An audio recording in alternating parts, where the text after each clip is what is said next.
मैं हाल ही में एक साधु से मिला जिन्होंने खरगोश पाला हुआ था। उन्होंने कहा, ये वही तुम्हारे बचपन में सुनी खरगोश कछुए की कहानी वाला खरगोश है। बैठो और उसका इंटरव्यू करो।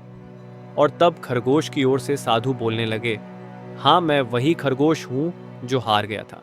चूंकि किसी पत्रकार ने आकर मुझसे नहीं पूछा, इसलिए मैं खुद ही अपनी कहानी बताता हूं। मैं आलसी नहीं था।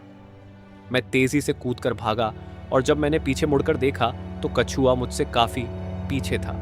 रेस शुरू होने से पहले वो कछुआ बिना रुके सैकड़ों मील तक चलने की अपनी क्षमता की शेखी बघार रहा था। क्योंकि जीवन मैराथन है, कोई फर्राटा दौड़ नहीं।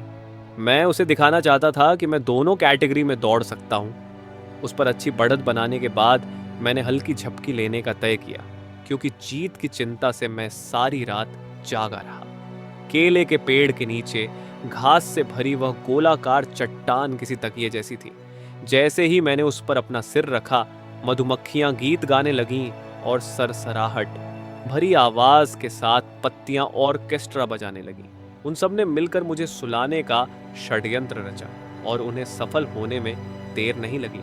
मैं सपने में एक खूबसूरत जलधारा में लकड़ी के सहारे बह रहा था, जो मुझे एक किनारे ले आई, जहां ये साधु ध्यान मग्न थे। उन्होंने आंखें खोली, चिरपरिचित मुस्कान दी और पूछा, तुम कौन हो? मैं खरगोश हूं और एक रेस में दौड़ रहा हूं। क्यों? जंगल में सारे जीव जंतुओं को यह साबित करने के लिए कि मैं सबसे तेज हूं। तुम क्यों साबित करना चाहते हो कि तुम सबसे तेज हो? ताकि मुझे मेडल मिले, जिससे मुझे सामाजिक दर्जा, पैसा और खाना मिलेगा। जंगल की ओर इशारा करते हुए उन साधु ने कहा, खाना तो आसपास पहले से ही बहुत है।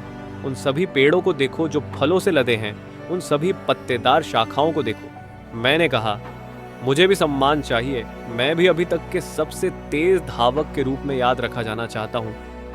क्या तुम्हें सबसे तेज भागने वाले हिरण या सबसे बड़े हाथी या सबसे शक्तिशाली बाघ का नाम मालूम है, जो तुमसे हजारों सालों पहले रहते थे? नहीं। आज तुम्हें एक कछुए ने चुनौती दी है। कल को कोई घोंघा होगा। क्या तुम जिंदगी भर यह साबित करने के लिए दौड़ते रहोगे कि तुम सबसे तेज हो?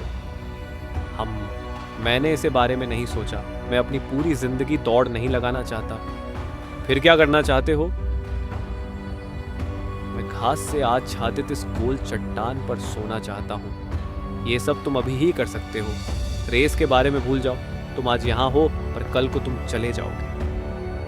मैं अपनी नींद से जागा, क्योंकि बत्तखों ने मुझे जगाया। उन्होंने एक सुर में पूछा, आज तो तुम्हारी कछुए से रेस थी ना? मैंने बत्तखों से कहा, यह बेफिजूल है, व्यर्थ का अभ्यास।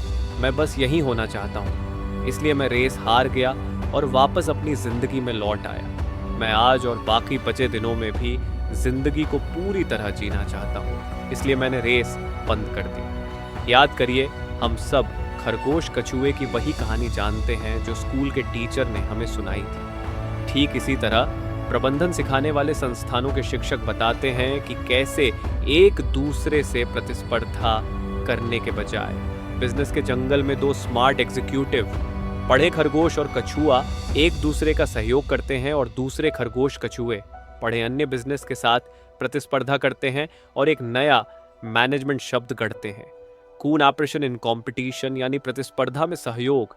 जहां उस बिजनेस रेस को जीतने के लिए जमीन पर भागते हुए खरगोश कछुए को अपनी पीठ पर ले जाता है और तैरते हुए कछुआ खरगोश को अपनी पीठ पर ले जाता है। फंडा यह है कि इंसान को जीवन की अलग अलग स्टेज और अपने खुद को मानकों के अनुसार जीवन जीना चाहिए, न कि दुनिया के लोगों के अनुसार।